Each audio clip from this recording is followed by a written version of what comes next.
Bismillahirrahmanirrahim. Assalamualaikum warahmatullahi wabarakatuh. Yang saya hormati Bapak Ahmad Haris selaku dosen agama R1B Informatika. Perkenalkan, nama saya Kotrunada dengan NPM 2020 4350 0203.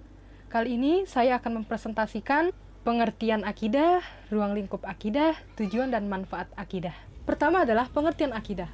Akidah disebut pula iman untuk kepercayaan atau keyakinan seorang muslim. Akidah merupakan pengetahuan pokok yang disebut arkanul iman atau disebut rukun iman. Nah, rukun iman terdiri dari 6. Yang pertama adalah iman kepada Allah. Iman kepada Allah menjadi urutan pertama dan poin terpenting dalam Islam. Karena Allah Subhanahu wa Ta'ala Maha Besar. Dia pula yang menciptakan seluruh isi alam, seperti manusia, beserta panca inderanya, hewan, tanaman, dan lain-lainnya. Selain itu, iman kepada Allah adalah mentaati peraturannya dan menjauhi larangannya. Mentaati peraturannya seperti Anda sholat, mengaji, dan menjauhi larangannya seperti hal-hal yang negatif. Yang kedua adalah iman kepada malaikat. Yang pertama, kita harus mempercayai bahwa adanya malaikat. Mengapa kita harus mempercayai? Karena Allah dalam memberikan tugas untuk mengatur seluruh isi alam melalui malaikat-malaikatnya. Misalkan untuk mencatat amal baik dan buruk kita, perbuatan baik dan buruk kita, dan lain-lain. Para malaikat bertugas sebagai perantara Allah Subhanahu wa Ta'ala untuk mengawasi makhluk hidupnya di dunia. Yang ketiga adalah iman kepada kitab. Allah menuliskan ajarannya melalui perantara wahyu yang diturunkan lewat malaikat. Wahyu tersebut tertuang pada kitab-kitab ajaran Islam. Untuk agama Islam, kitabnya adalah Al-Quran. Kita senantiasa harus membacanya, karena Al-Quran adalah petunjuk bagi hidup kita, penolong bagi hidup kita, dan pedoman bagi hidup kita. Yang keempat adalah beriman kepada Nabi dan Rasul. Umat Islam mengimani bahwa ada 25 Nabi yang diyakini. Selain itu, Nabi terakhir yang diyakini umat Islam adalah Nabi Muhammad SAW. Untuk teman-teman yang di rumah, silakan jawab Allahumma sholli wa sallim alaih. Dengan cara kita menjawab seperti itu, kita sudah beriman kepada Nabi dan Rasul, serta sifat dan sikap yang baik untuk diteladani. Yang kelima adalah iman kepada hari akhir. Umat Islam diwajibkan percaya akan adanya hari akhir, atau disebut hari kiamat, di mana setiap harinya, waktu demi waktu, manusia sibuk berurusan dengan urusan dunia.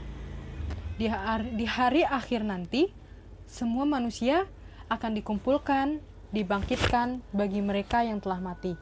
Segala amal perbuatan mereka akan ditimbang, di manakah ia layak ditempatkan di surga atau neraka. Yang terakhir adalah iman kepada qada dan qadar atau takdir.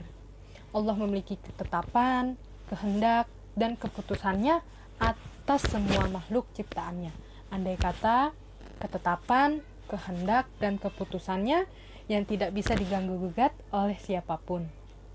Qada dan qadar memang tidak bisa dipisahkan. Mereka mempunyai arti dan makna yang berbeda.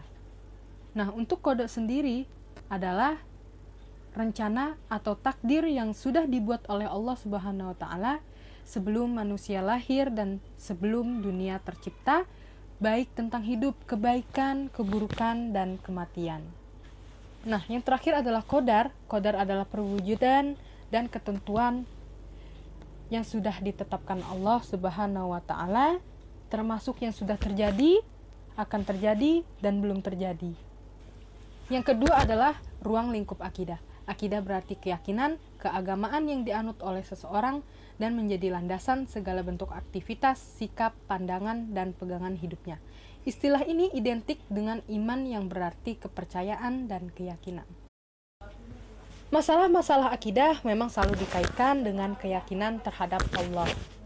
Keterkaitan keyakinan dan keimanan, maka muncullah yang namanya arkanul iman atau disebut rukun iman, yakni iman kepada Allah, malaikat, kitab, rasul, hari akhir, dan qada qadar. Lalu yang terakhir adalah tujuan dan manfaat akidah. Yang pertama adalah untuk mengetahui petunjuk hidup yang benar dan dapat membedakan mana yang benar, mana yang salah, sehingga hidup untuk mencari keridhaan Allah Subhanahu wa taala. Yang kedua, untuk menghindarkan diri dari pengaruh kehidupan yang sesat atau jauh dari kehidupan yang benar. Lalu dapat meningkatkan ibadah kita kepada Allah Subhanahu wa taala, dapat membersihkan akal dan pikiran untuk ketenangan jiwa, dapat mengikuti para rasul akan tujuan dan perbuatannya yang baik. Dapat beramal baik hanya semata-mata karena Allah. Nah, ini dapat beramal hanya semata-mata karena Allah, bukan hanya dapat beramal hanya untuk dunia dan kesombongan. Itu jangan sampai ya, dan hanya semata-mata karena Allah. Lalu dapat ikhlas dan selalu menegakkan agamanya serta memperkuat tiang penyanggahnya. Nah, untuk kita yang beragama muslim, sholatlah 5 waktu, karena sholat adalah tiang agama.